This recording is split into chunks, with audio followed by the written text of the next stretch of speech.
Une disparition glaçante. L'affaire Sarah Everard.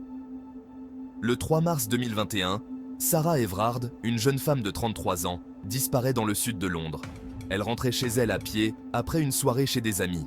Sa disparition, dans un quartier pourtant réputé sûr, sème l'inquiétude.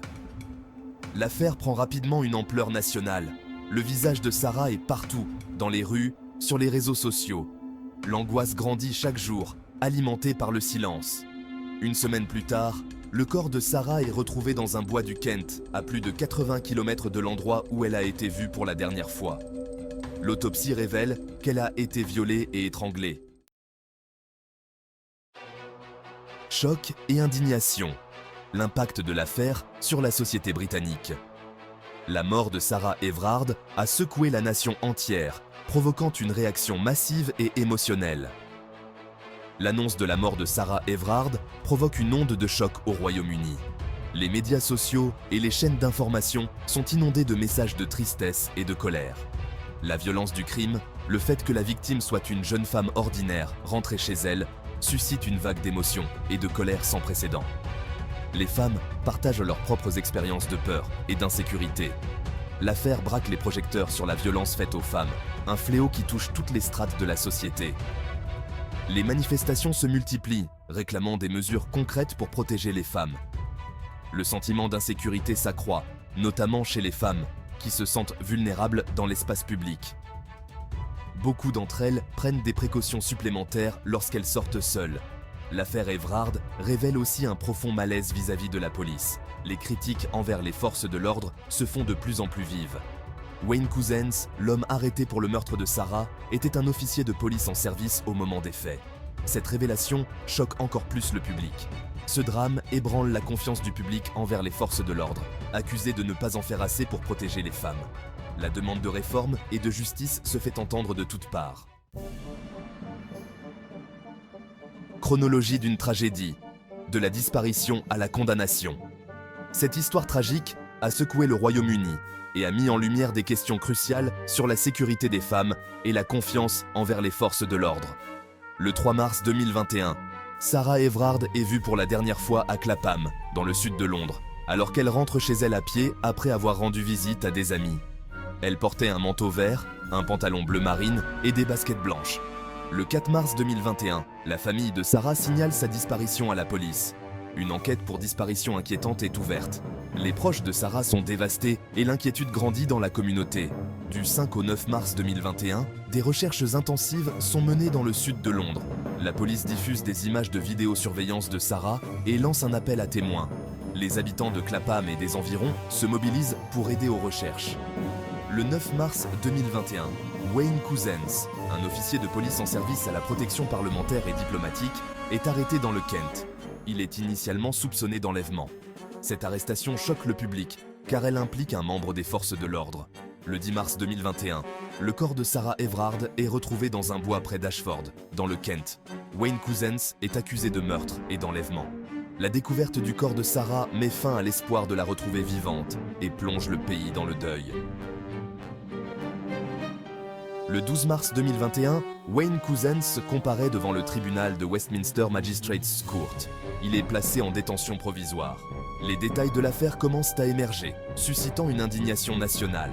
En juin 2021, Wayne Couzens plaide coupable de l'enlèvement et du viol de Sarah Everard. Cette confession est un moment crucial dans le processus judiciaire, apportant un certain soulagement à la famille de Sarah. En juillet 2021, Wayne Couzens plaide coupable du meurtre de Sarah Everard. Cette admission de culpabilité renforce la gravité de ses actes et prépare le terrain pour sa condamnation. En septembre 2021, Wayne Couzens est condamné à la prison à vie sans possibilité de libération conditionnelle pour le meurtre de Sarah Everard. Cette sentence est l'une des plus sévères du système judiciaire britannique, reflétant l'horreur de ces crimes et l'impact profond sur la société. Un crime abject sous couvert d'autorité, le modus operandi de Wayne Couzens. Wayne Couzens a utilisé son statut d'officier de police pour abuser de la confiance de Sarah Everard et l'enlever. Il l'a arrêtée dans la rue, sous le faux prétexte qu'elle violait les règles du confinement liées à la pandémie de Covid-19. Cousens a ensuite menotté Sarah et l'a fait monter dans sa voiture, une voiture qu'il avait louée quelques semaines plus tôt. Il l'a ensuite conduite jusqu'à un endroit isolé du Kent où il l'a violée et assassinée. L'utilisation de son badge de police et de son autorité pour commettre ce crime odieux a provoqué un profond sentiment de trahison et de colère au sein de la population. Elle rentrait juste chez elle, la colère et la peur d'une nation. La mort de Sarah Everard a déclenché une vague de colère et de tristesse dans tout le Royaume-Uni. Des milliers de personnes, en majorité des femmes, sont descendues dans la rue pour exprimer leur indignation et réclamer justice pour Sarah. Le slogan « She was just walking home », elle rentrait juste chez elle, est devenu un cri de ralliement pour dénoncer la violence faite aux femmes et le sentiment d'insécurité que beaucoup ressentent au quotidien. Le mouvement Shajaj Reclaim These Streets, né en réaction à l'affaire Everard, a organisé des veillées et des manifestations pour réclamer des rues plus sûres pour les femmes et une meilleure prise en charge des violences sexistes et sexuelles. Justice pour Sarah, le procès et la condamnation de Wayne Cousens. Le procès de Wayne Cousens s'est ouvert en juin 2021 devant la Old Bailey, la cour criminelle centrale de Londres. Les preuves accablantes contre lui, notamment les images de vidéosurveillance, les analyses ADN et ses propres aveux, ne laissaient aucun doute sur sa culpabilité. Cousens a plaidé coupable de l'enlèvement, du viol et du meurtre de Sarah Everard.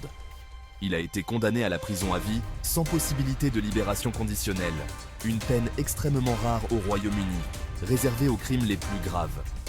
Le juge, en prononçant la sentence, a qualifié les actes de Cousens de pervers et de monstrueux.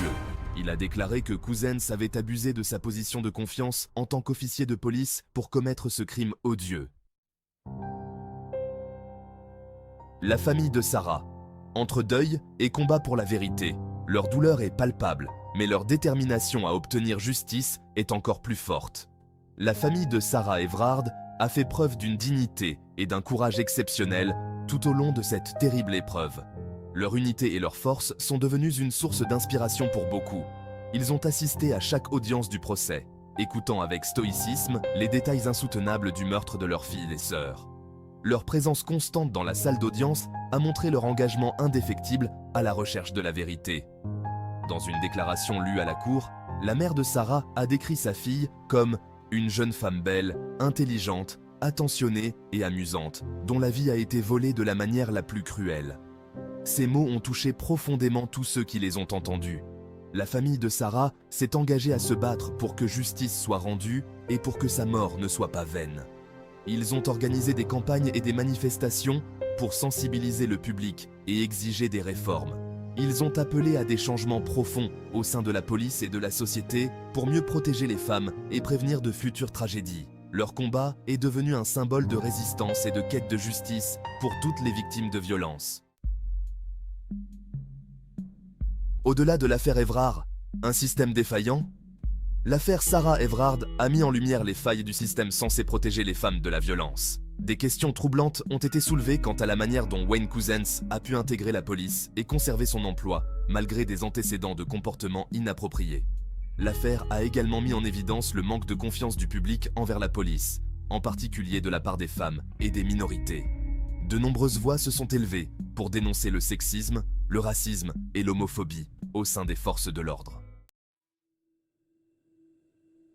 Des mesures pour l'avenir. Le gouvernement face à l'urgence.